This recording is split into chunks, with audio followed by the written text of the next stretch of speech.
Компьютерлер бул шаймандар. Алардын жардамы менен ишти электрондук түрдө аткарууга болот. Компьютерди тапшырмаларыбыз үчүн колдонууга биз ага эмне кылышыбыз керектигин түшүндүрүп бере алышыбыз керек.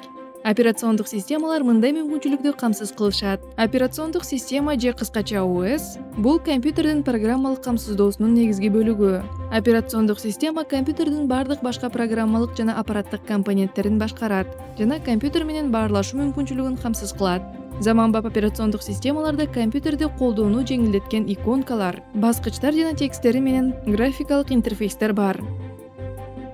Жада калса, иштөө тутумунун сырткы көрүнүшүн аны колдонууга ыңгайлуу кылып жөндөсөңүз болот. Текст документин түзүү үчүн компьютерди колдонгуңуз келет деп элестетиңиз. Документти түзүү үчүн графикалык менюларды жана иштөө тутумунун баскычтарын колдонуп, документке текст киргизүү үчүн клавиатураны колдонуп, иштөө тутумуна файлыңызды сактоону тапшырсаңыз болот. Операциондук система бардык физикалык тапшырмаларды кылдаттык менен аткарат. Мисалы, клавиатурада жазганыңызды жазуу, процессорду башкаруу жана маалыматыңызды катуу дискке сактоо. Компьютерлердин ар кандай түрлөрү үчүн операциондук системалардын ар кандай түрлөрү бар. Көптөгөн компьютерлер Microsoft Windows операциондук системасынын башкаруусунда иштешет. Mac компьютерлери Mac OS операциондук системасында иштейт.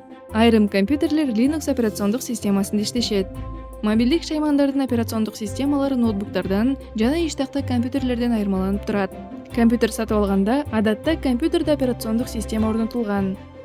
Операциондук система бизге компьютерлерди иштөөгө жана ар кандай тапшырмаларды аткарууга мүмкүнчүлүк берет.